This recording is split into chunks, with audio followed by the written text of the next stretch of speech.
Hi YouTube and welcome to my channel. If you're new here, my name is Danny and I make vlogs about all the things that I'm passionate about. And one of those things is the law of attraction and manifesting. And today's video is on just that. So today I thought I would share with you a little bit of footage from one of my private events. So I am the founder of Divine Feminine Circle, which is a community that I have created where I run women's circles online and in person. And one of the circles that I run regularly is a new moon manifesting circle where I help women to manifest with the moon and the moon cycle. So today's video is on the moon and how the moon influences us as human beings and how we can actually tap into that influence to help us manifest what it is that we want to attract in our 3D reality. So I hope you enjoy this video. Before I play the footage, I would also like to extend an invitation to any of you watching this that may want to attend my next online event, which is on the 9th of April for the new moon in Aries. Now, this is a special new moon event because the Aries new moon is the beginning of the astrological calendar. So maybe you didn't feel so motivated since January, since we've celebrated the new year according to the Gregorian calendar. If that's you, if you're like me and you haven't felt that momentum yet, even though we're a few months into the year, it might be that you're actually running on the astrological calendar, which says that the start of the new year actually begins at the Aries new moon, which is on the 9th of April. So I am running a special online event for the Aries new moon to help everyone set their New Year's intentions at that circle so that we can manifest the life of our dreams this year, to really make 2024 the year where we actually make progress and see the results that we desire. So if that sings to your heart and you would like to join me in an exclusive event, then make sure you check out the link in the description below. The tickets are only $11.11 in Australian, and you can join from anywhere in the world, and I'd love to have you there and to dive deeper on this topic, because what I'm going to share with you today is just like a little fragment of what I actually have to offer. So again, if that sings to your heart, I'd love to see you at my upcoming event on the 9th of April. Other than that, I hope you enjoy this video and I will see you in my next one. Now to the new moon. So I'm going to give us like a little overview of why we manifest with the new moon for anyone who's new here. And maybe if you do know, it's nice to have a refresher, or you came to the last event and it's nice just to kind of go over why we're doing this event, why we're here. So you may or may not be aware, but the moon in general is all about the subconscious. It's about emotions, it's about feelings. So that's why they say, like, on the full moon, people tend to act crazier, because typically what happens on a full moon is the moon shines a light on our subconscious, and all of that kind of gets illuminated and rises to the surface to be dealt with. And that's why they say it's actually like proven statistically in terms of they have more police officers on full moons, and there's more nurses at like mental institutions, because it's an actual thing. Like, people tend to act a bit more out there. I don't want to say crazy, but you get my gist, on full moons.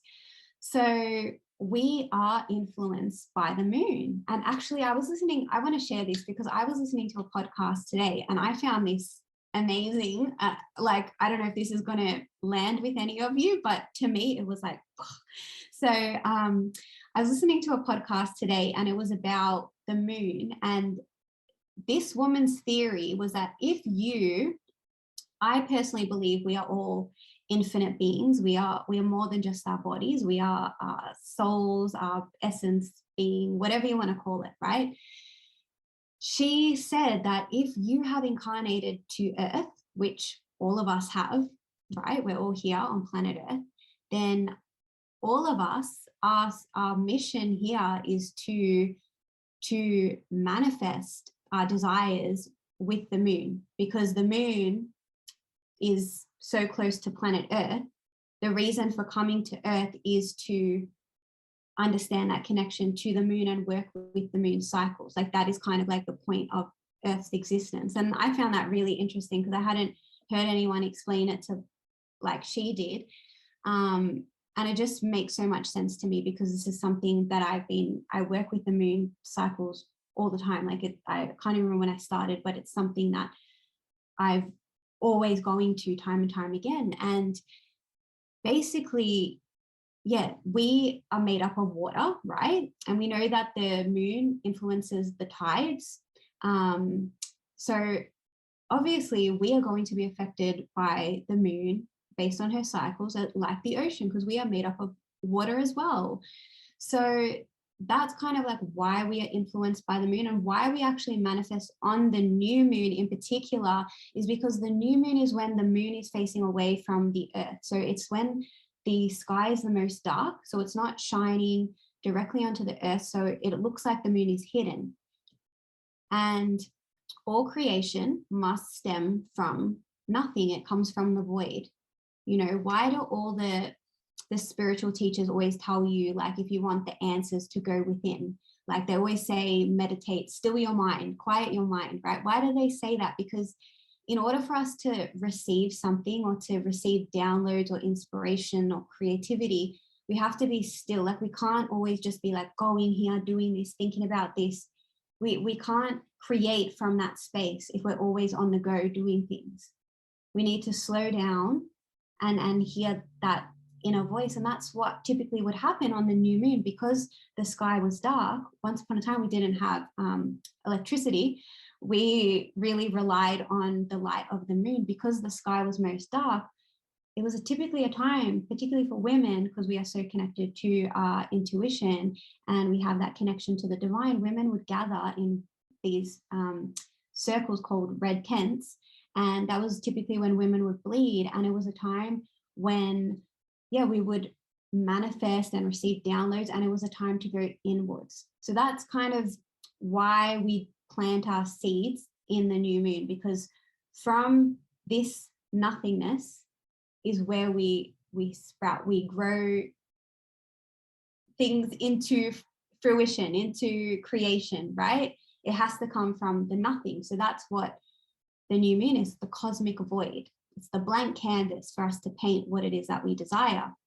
So then after the new moon, which is taking place, I'm sorry, I don't know where it is all over the world for the other people attending, but if you are in Melbourne, like majority of the people here, the new moon is happening on Sunday afternoon around 2 p.m, but we can tap into the energies of the moon 3 days prior and 3 days after the new moon or the full moon.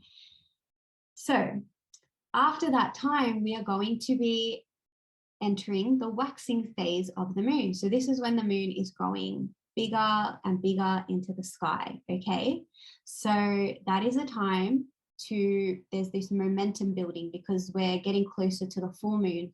This is a time to take action. This is a time where we're going to do a activity tonight where we set out some action steps for us to achieve our goals. And this is the time, this is the best time to take those actions in the lead up to the full moon. So that's 2 weeks after the new moon. Then after those 2 weeks, we come to the full moon. So the full moon is very interesting. I love the full moon, but it can be a crazy time for some, as I mentioned. So the full moon, typically it's our most magnetic time. So it can be a time that you receive your desire or it's coming to you. But on the flip side of that, like I said, the full moon will bring up the subconscious. So we attract what we are a match to. We don't attract what we want, we attract what we are, okay? So the way that the universe works is that when you ask, the universe is like, yes, it's done. That's how it works. It's that easy. You say, I don't know if you're familiar with the book by Abraham Hicks, Ask and It Is Given. It's literally like that. You ask and it's like, the universe says, yep, done. However, if you are not at the frequency of that thing that you desire, this is where the work comes in, because the universe is going to perhaps create situations, or certain things are going to happen in order for you to become that vibrational match to your desire. And sometimes that involves ego deaths or shamanic deaths as some people call them. So they typically, it might be that you have a desire to, I don't know, become a singer, for example. Like you really want to become the next Britney Spears or whoever's, I don't know, popular at the moment. And you don't want to, I don't know, put yourself out there or go for an audition or something like that. We don't, want to take the next step, right? Maybe you're really self-conscious. Maybe you're so worried about what are people going to think of my voice. So the universe might bring you situations to kill that fear of yours, to push you out of your comfort zone, and that can show up a lot at the full moon. So whatever you're manifesting tonight, pay attention at the full moon in 2 weeks, because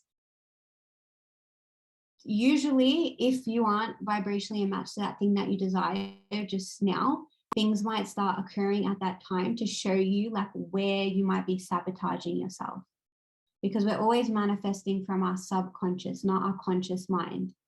Okay.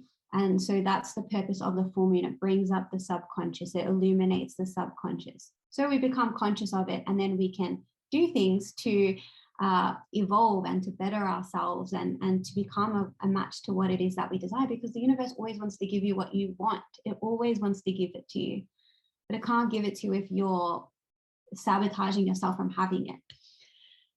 Then after the full moon, we enter the waning moon stage. So that's when the moon starts to appear smaller and smaller as we approach the new moon once again. So that's the next 2 weeks after the full moon. And this is a time really to just let go, receive. It's a time to start going inwards. And it's also a really great time to reflect. So if your manifestation hasn't come, maybe it comes, okay, during this period.